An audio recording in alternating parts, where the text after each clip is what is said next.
Qala al-mu'allif rahimahullah wa nafa'ana bihi wa bi'il bidaraini amin ya rabbal alamin. Bismillahirrahmanirrahim.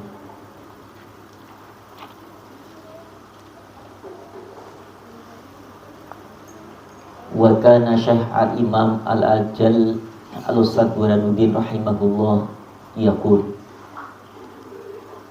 Wa kana dan ada Syekh Imam al-Ajal Ustadz Burhanuddin rahimah, semoga merahmatihu kepadanya Allah yaqul, beliau berkata, kana ada talabatul ilmi, kana ada talabatul ilmi, penuntut ilmu, talabatul ilmi, penuntut ilmu, fi zamani, pada masa sekarang, fi zamani, pada masa al-awwali, yang pertama,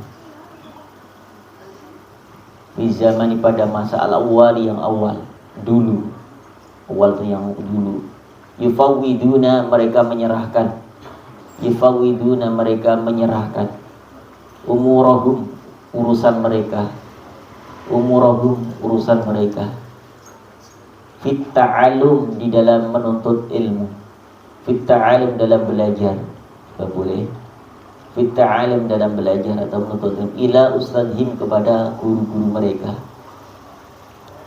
Syekh Burhanuddin menyampaikan bahwa para penuntut ilmu di zaman dulu itu, para santri selalu menyerahkan pelajaran atau materi yang akan diajarkan oleh para santri yang memilihkan itu guru-guru, ya.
Yasiluna, mereka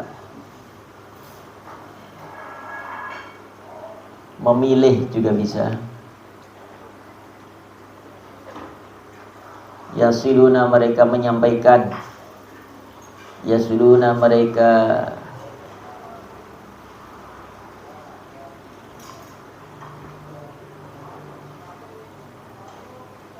membawakan, menyampaikan, ila kepada maqasidihim, tujuan mereka, maqasidihim, tujuan mereka, wa muradihim, dan keinginan mereka.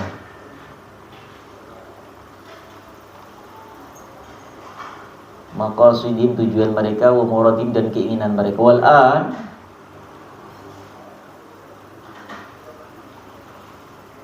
Wal'an, dan sekarang, yakhtaruna, mereka memilih.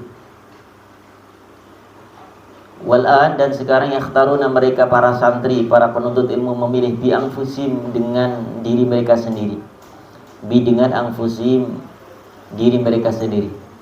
Fala yahsulu, famakalah tidak yahsulu, berhasil, berhasil, maqsuduhum, keinginan mereka, Maksuduhum, keinginan mereka, harapan mereka, tujuan mereka. Minal ilmi, min dari al ilmu, ilmu, wal fiqhi, dan ilmu fikih. Kata Syekh Burhanuddin, ya, dulu santri-santri kalau mengaji, mereka mengikuti kepada guru yang mengajar, yang memutuskan kitab apa yang dia akan diajarkan kepada para santri, sehingga mereka berhasil untuk mendapatkan ilmu yang bermanfaat karena guru yang memilihkan pelajaran atau materi itu. Wal'an yakhtaruna bi anfusihim, namun ternyata banyak santri sekarang, pelajar sekarang, bukan gurunya yang memilih, tapi yang pelajar itu memilih. Guru, saya ingin belajar ini. Guru, saya belajar ini. Kiai, saya ingin belajar ini. Sehingga apa? Fala yahsul maksuduhu, maka banyak para santri kemudian tidak mendapatkan apa-apa dari apa yang ia kaji, dari ilmu-ilmu yang ia pelajari. Karena apa? Tidak sesuai dengan keinginan guru, yang harusnya guru itu tahu pelajaran apa yang disampaikan. Namun justru para santri itu malah memilih dengan kehendaknya sendiri. Nah, ini termasuk salah satu etika, ya Cung. Kita saat kita belajar ilmu apa saja, kitab apa saja yang guru, yang ustadz berikan, itu insya Allah kitab pelajaran yang terbaik untuk kita. Ya, karena guru lebih memahami apa yang dibutuhkan untuk kita. Apalagi alhamdulillah di pesantren kita, kitab fikih disiapkan, ya, hadis diajarkan, nahwu shorof juga diajarkan, tahfidz, tahsin, ya, hampir semua materi pelajaran yang untuk pembekalan kalian terjun di masyarakat itu sudah kalian dapatkan di pesantren. Tinggal bagaimana cara kita untuk bisa memanfaatkan ilmu itu kembali nanti saat kita berkiprah atau terjun di masyarakat. Bagaimana kita bisa manfaat apa yang kita dapat? Maka salah satunya adalah bakti kita dengan guru, bakti kita dengan para ustadz, kiai yang telah mengajar, membimbing kita. Karena diantaranya, ya, banyak para pelajar yang telah belajar berbagai ilmu, namun ternyata nggak manfaat ilmunya. Karena apa? Karena ta'zimnya, hormatnya dengan guru itu nggak ada. Wagana yuhkawa, dan karena ada yuhka diceritakan, anna sesungguhnya Muhammad ibni Ismail al-Bukhari yang tinggal di Bukhara, rahimahullah, semoga merahmatihu kepada Muhammad bin Ismail, Allah Ta'ala mahdinya Allah. Karena ada telah memulai, beliau memulai bi kitab as-salati, dengan kitab as-salati, tentang kitab salat, ala Muhammad, ala atas Muhammad ibn al-Hasan, kepada Muhammad ibn al-Hasan. Faqala lahu Muhammad, maka qala berkata, lahu kepadanya, siapa Muhammadun rahimahullah ta'ala, semoga Allah memberkahi, merahmati Allah kepadanya. Idhab, pergilah, wa ta'allam, dan belajarlah, ilmu hadis, ilmu hadis. 5. Karena apa? Ro'a, yang dia lihat, anna sesungguhnya dzalika, yang demikian itu, al-ilma ilmu,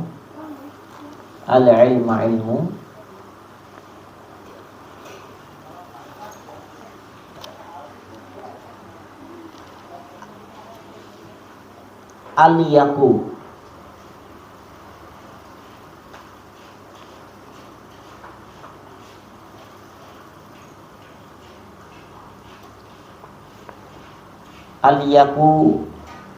lebih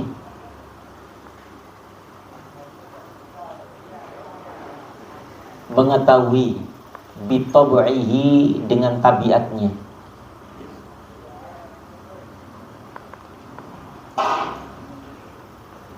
wa talaba, dan belajar atau menuntut al-ilma, ilmu al-hadisi, ilmu hadis. Fasorofa, maka soro menjadi siapa Imam Bukhari, fihi di dalamnya, muqaddaman, pelopor, muqaddaman menjadi seorang pendahulu, ala jami'i, ala atas jami'i seluruh a'immatil hadis, yaitu imam-imam hadis. Sehingga Imam Bukhari muqaddaman menjadi pelopor, menjadi pendahulu, ala jami'i, ala atas jami'i seluruh a'immatil hadis, para imam-imam hadis. Allahu Akbar. Nah, inilah kecondongan seorang guru. Namanya siapa tadi? Siapa? Muhammad bin Ismail Al-Bukhari, ya, di mana beliau diperintahkan oleh gurunya untuk belajar apa? Untuk belajar hadis. Karena gurunya tahu bahwa Imam Bukhari itu ada kemampuan untuk menghafal hadis-hadis, untuk mengkaji hadis-hadis, sehingga setelah beliau mengikuti perintah sang guru, lalu beliau saat ini menjadi seorang pakar hadis yang luar biasa. Bahkan hadis-hadisnya dimuat dalam Sahih Bukhari, yang sekarang menjadi referensi rujukan setiap para pelajar yang boleh mengumpulkan hadis-hadis Rasulullah SAW dengan dihafalkan lalu dibukukan, sehingga kita mudah sekali ketika kita mencari rujukan tentang hadis Rasulullah SAW. Itu diantara salah satu hikmah kenapa kita harus mengikuti anjuran guru atau pilihan dari guru. Karena guru, sekali lagi, ustadz, kiai, mampu dan bisa melihat, ya, kemampuan dari si murid, apa yang menjadi kecondongannya, apa yang menjadi kebutuhannya saat itu, maka diberikan. Karena apa? Karena dari ilmu-ilmu sekian ilmu yang memang ketika saat dikaji, dipelajari, tidak bisa bersamaan, maka harus bertahap. Ilmu apa dulu yang harus saya berikan nih kepada santri saya, ya. Kalau anak-anak yang baru mulai belajar, tentunya adalah yang paling wajib diajarkan adalah ilmu fikih ibadah sholat. Gimana tata cara sholat yang sebenarnya, cara wudhu yang seharusnya. Nah, itu diajarkan, jangan langsung tafsir, ya. Nah, itu keberatan nanti. Jadi guru tahu persis. Makanya yang anak-anak santri yang baru wajib belajar fikih ibadah, fikih sholat dengan Ustadz Mujahid, ya, setiap habis dulu, supaya tahu bagaimana cara membaca tahiyat yang sebenarnya, gimana tata cara sholat, rukun sholat, syarat sholat, batal sholat, tahu dan paham. Nah, sehingga dalam ibadah bisa menjadi sempurna karena sudah diajarkan oleh guru yang membimbing sesuai dengan kebutuhan sebelum dia mengenal ilmu-ilmu yang lainnya. Ya, itulah diantaranya hikmah kenapa harus kita mengikuti apa yang disampaikan guru, kitab-kitab yang dipilihkan guru.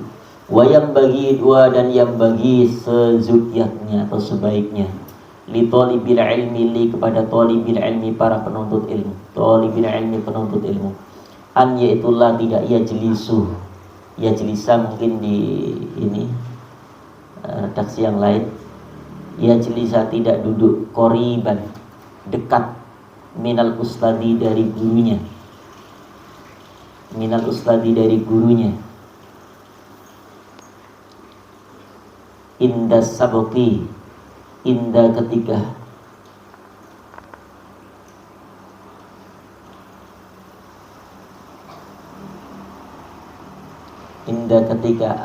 as-sabqi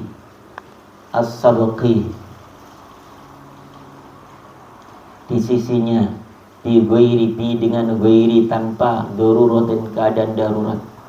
Maka di antara akhlak etika lagi, ketika kita saat belajar ya hendaknya kita ada jarak duduknya dengan guru yang mengajar. Jangan sampai gurunya di depan, muridnya di samping kanan kirinya. Nah, ini termasuk sesuatu yang tidak baik. Maka hendaknya ada jarak antara guru dengan ustadz atau guru yang mengajar itu. Kecuali dalam keadaan darurat, tempatnya nggak memungkinkan, maka di samping kanan kiri boleh. Bal yang bagi bal, tetapi yang bagi hendaknya ayyakuna an yaitu yakuna ada bainahu antara guru, antara murid, bainahu antara murid wa bainal ustadi dan antara gurunya qadrul qausi, itu kira-kira jaraknya sepanjang busur panah. Qausi itu kira-kira sepanjang busur panah. Fa innahu, fa maka innahu, sungguhnya dia aqrabu, itu lebih dekat, ila kepada at-ta'dhim, menghormati, at-ta'dhim menghormati atau memuliakan. Maka dengan menjaga jarak duduknya antara murid dengan guru, itu salah satu cara atau etika bagaimana beliau menghormati seorang guru. Wa yang bagi, wa dan yang bagi seyogyanya atau hendaknya litolibil ilmi, kepada para penuntut ilmu, an yaitu yahtariza, yahtariza yaitu meninggalkan atau menjaga, membersihkan. An yaitu yahtariza, dia membersihkan, mensucikan, meninggalkan bisa. Anil akhlaki, an dari al akhlaki, pekerti atau akhlak, al-zamimati yang tercela. Hendaknya setiap murid, setiap santri itu harus bisa menghindari, bisa meninggalkan, bisa membersihkan dari akhlak yang tercela, akhlak yang tidak baik. Fa innaha, fa maka inna, sungguhnya al-akhlaqil ad-damimah, kilabun itu diibaratkan seperti anjing. Kilabun seperti anjing, maknawiyatun yang samar, maknawiyatun yang samar. Wa qad qala Rasulullah sallallahu alaihi wasallam, wa dan qad benar-benar qala telah bersabda Rasulullah sallallahu alaihi wasallam, la tadkhulul malaikatu, la tidak tadkhulu masuk al malaikatu malaikat, baitan di satu rumah, fihi yang di dalam rumah itu kalbun ada anjing, au suratun atau gambar, au suratun atau gambar. Wa innama yata'allamu, wa dan innama hanyalah yata'allamu, belajar, al-insanu itu manusia, biwasitatil maliki, bi dengan wasitati, dengan perantara al-malaki malaikat, al-malaki malaikat. Wal akhlaqu, wa dan al-akhlaqu akhlak, ad-damimatu yang buruk, yang tercela, tu'rafu itu dikenal, tu'rafu itu dikenalkan, fi kitabil akhlaqi dalam kitab akhlak. Wa kitabuna, wa dan kitabuna kitab kita, hada ini, la yahtamilu, la tidak, yahtamilu memuat, bayanaha menjelaskannya, bayanaha menjelaskannya atau menerangkannya, khususan secara khusus, khususan secara khusus, anit takaburi, an dari at-takaburi sombong, at-takaburi sombong, wa ma'at takaburi dan beserta congkak, la yahsulu sombong angkuh, la yahsulu maka la tidak yahsulu berhasil, al ilmu yaitu ilmu. Ibaratnya santri, anak atau siapapun yang punya akhlak tidak baik atau akhlak yang tercela, bicaranya kotor, suka mencaci, memaki, menghina, apalagi sombong, suka menggosok sendal temannya yang tidak pernah dia merasa bersalah, itu kan akhlak tercela. Hampir semua teman menyaksikan bahwa dia adalah orang yang tidak baik, baik ucapannya, perilakunya, tindakannya. Itulah akhlakul madmumah, akhlak yang tercela. Maka ibaratnya seperti, ya diibaratkan anak itu seperti fa innaha kilabun ma'nawiyatun, ada sosok anjing yang tidak terlihat, yang tidak tampak. Sehingga sulit sekali anak itu mendapatkan nur cahaya Allah karena tertutup dengan binatang itu. Begitu juga kata mu'alif, sebagaimana Rasulullah SAW menyampaikan bahwa malaikat tidak akan memberikan atau menyampaikan ilmu nur cahaya Allah kepada rumah yang ada di dalam rumah itu anjing atau gambar-gambar patung-patung yang sengaja ya untuk jadikan simbol apa namanya kesombongan, keangkuhan. Jadi ketika anak yang akhlaknya tidak baik, akhlaknya buruk, itu susah sekali mengakses nur hidayah Allah, karena nggak ada malaikat satupun yang mau menyampaikan cahaya Allah, rahmat Allah, ilmu Allah. Makanya lebih baik kita mungkin tidak ngerti, belum paham tapi akhlaknya baik, daripada orang yang pintar tapi sombong, tapi akhlaknya rusak. Ya, inilah pentingnya bagaimana kita belajar, karena dengan belajar kita tahu mana akhlak yang baik, mana akhlak yang tidak baik. Makan tidak ada berdiri lagi, kalau masih berdiri termasuk akhlakul madmumah. Tidak lagi gosok, kalau masih kita gosok, mengambil, memakai sendal bukan miliknya, itu pun akhlakul madmumah, dan itu akan menjadi pencegah susahnya, sulitnya ilmu masuk dalam diri kita. Tidak hanya hafalan kita, bahkan yang punya hafalan namun ternyata kefasikan, kezaliman, perbuatan itu terus kita lakukan, maka hafalan-hafalan itu pun bisa mulai hilang dari dirinya. Karena apa? Telah menyakiti, mendolimi kepada teman-temannya. Bahayanya akhlakul madmumah itu, ya, sampai diilustrasikan oleh mu'alif sebagaimana malaikat tidak mau masuk rumah ketika rumah itu ada seekor anjing, ada patung, apalagi patung yang disembah, yang dipuja. Nah, seperti itu pun keadaan orang yang santri yang dia sudah belajar tapi akhlaknya tercela, akhlaknya tidak baik, tidak punya sopan santun.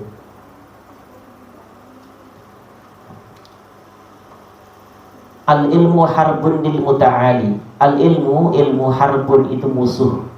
Al-muta'ali, al-muta'ali kepada orang yang sombong.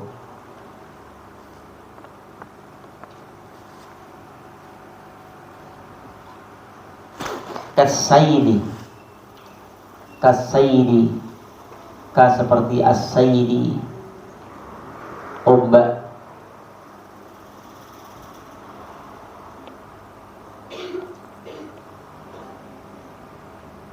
Atau kasaidi seperti banjir, boleh. Harbun, musuh. Lil makanil ali, lil makani, tempat al-ali yang tinggi. Air itu, banjir itu pasti mencari tempat yang tinggi, karena tempat yang datar sudah terendam. Maka di mana ada yang masih tempat yang tertinggi, air itu akan mengejar sampai ditenggelamkan. Begitupun ilmu, ilmu nggak akan mau masuk ke dalam hati, jiwa anak-anak santri pelajar yang sombong, yang angkuh, yang merasa paling baik. Dia nggak apa-apa memperdulikan bagaimana keadaan temannya. Dia mencari kesana kemari pecinya, mencari kesana kemari sendalnya, tapi dipakai dengan angkuh dan sombongnya, merasa tidak ada orang yang berani memintanya. Ini hati-hati, kesombongan itu yang membuat ilmu nggak masuk. Bagaimana? Al ilmu nurun, ilmu itu adalah cahaya, dan dia cahaya itu tidak akan mau masuk dalam hati orang-orang yang di dalam hatinya selalu maksiat, baik maksiat kepada Allah maupun maksiat yang dilakukan kepada teman-temannya. Ini harus dicermati dan juga harus menjadi bahan renungan anak-anakku semuanya. Kenapa hafalan saya kok susah? Kenapa saya susah bangun malam? Kenapa saya nggak bisa menikmati ibadah tahajud, duha? Barangkali salah satunya adalah akhlak kita belum baik. Masih perbuatan, masih ada yang sering menyakiti teman kita. Ini menjadi ibrah pelajaran, ya. Kemudian waqila bijaddin la yajid kulla majdin fal jadda bila jiddin mumjadi. Wakil dan dikatakan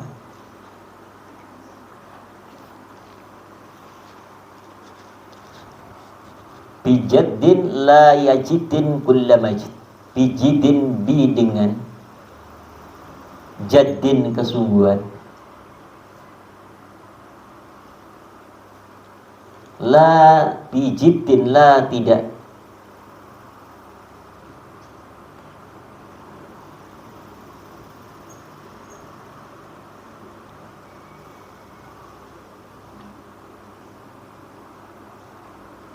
wakilawa dan kila dikatakan bi dengan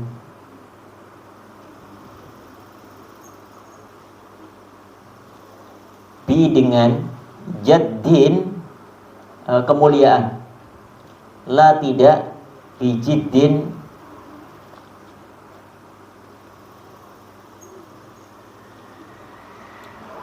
dengan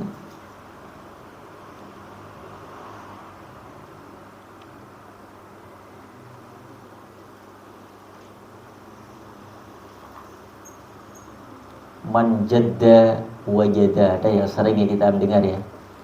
Siapa giat dapat di dengan jaddin suatu kesungguhan usaha, la tidak bijiddin dengan kemuliaan. Kullu setiap majdin yaitu nasab yang tinggi. Fahal famaka hal apakah jaddun garis keturunan atau jaddun itu kemuliaan, bila bi dengan la tanpa, jiddin usaha, bimujdin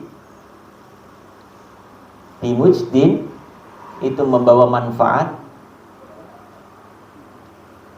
fakam famaka kam berapa banyak, abdin seorang hamba, yakumu yang dia berdiri, yang dia berada, boleh.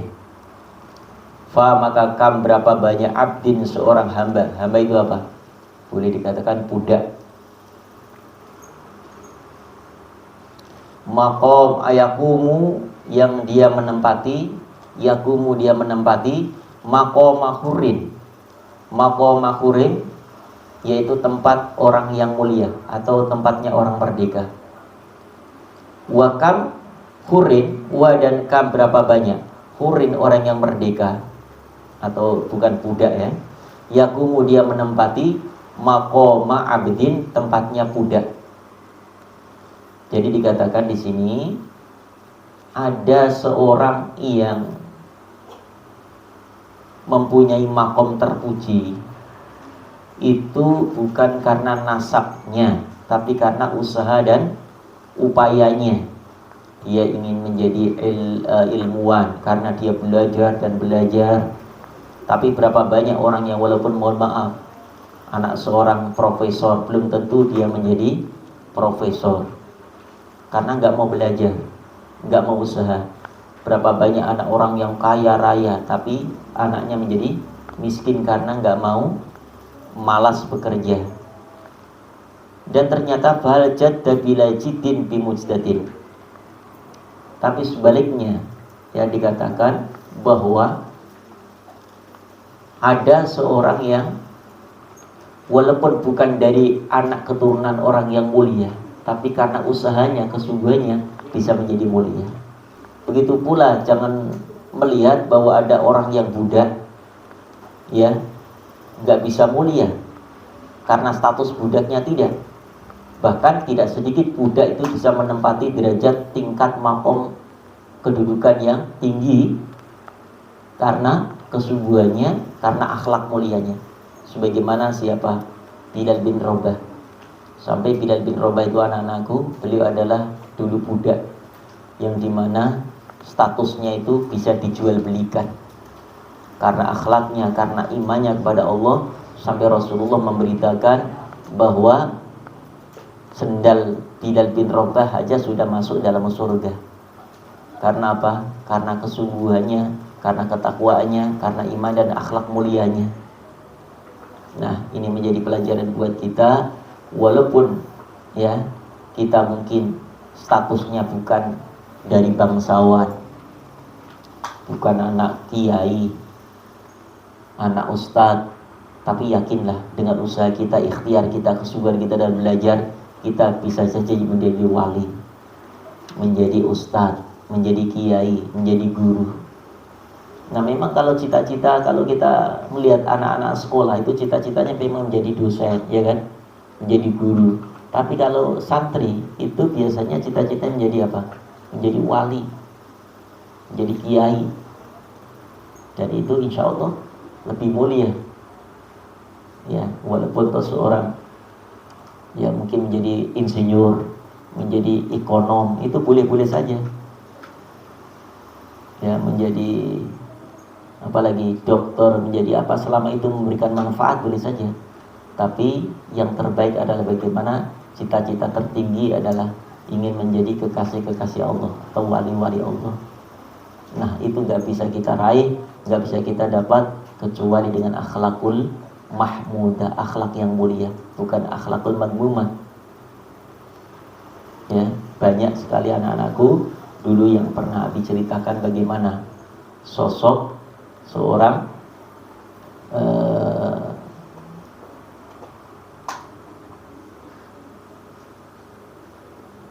pelopor Nahdlatul Ulama yang kita kenal dengan Kiai Hasyim Asy'ari. Beliau itu belajar di pondok pesantren Kiai Syekh Khalil Bangkalan. Ya, beliau saat melihat teman-temannya belajar, dia lagi di dapurnya Kiai, menyiapkan segala keperluannya Kiai. Temannya lagi belajar, dia nyari rumput kudanya Kiai. Karena dia sami'na wa ata'na kepada Kiai, karena akhlak mulianya, ya udah Kiai, sami'na wa ata'na.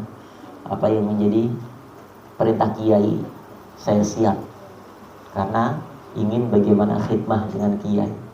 Dan apa yang terjadi, walaupun gak dapat pelajaran yang diajarkan Kiai, tapi karena ridhonya Kiai itu yang menghantarkan beliau menjadi seorang wali kekasih Allah.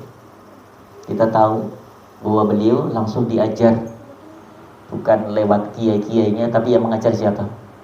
Imam Syafi'i, Imam Hanafi, Imam Hambali, Imam Maliki.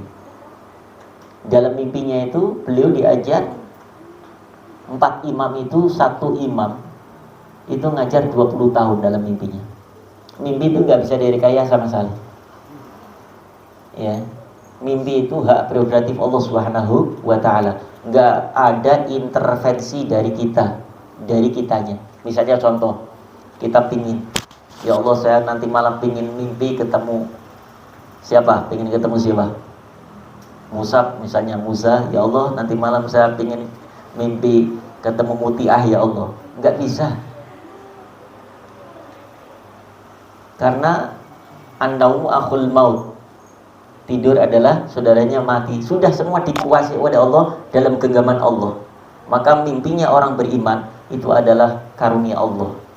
Selama dia dalam keadaan berwudu, berdoa, itu mimpinya itu suatu ilham dari Allah Subhanahu wa ta'ala. Maka 80% dari para nabi itu wahyunya melalui mimpi. Bahkan para wali-wali pun mendapatkan dari mimpi. Dan itu cara Allah, karena apa? Akhlaknya mulia, diajarkan oleh Allah melalui cara mimpi. Dimimpikan, dipertemukan. Diajar Imam Syafi'i 20 tahun. Dan begitu bangun tidur, beliau sudah hafal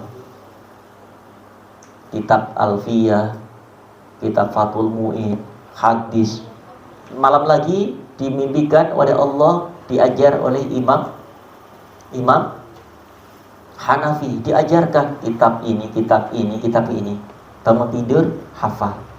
Dan tidak menutup kemungkinan anak-anakku, walaupun kalian belajar biasa-biasa saja, tapi karena ketawaduan kalian, kerendahan hati kalian, akhlak mulia kalian, Allah berikan ilmu yang tidak pernah diajarkan oleh guru-guru, tapi dengan cara Allah akan berikan.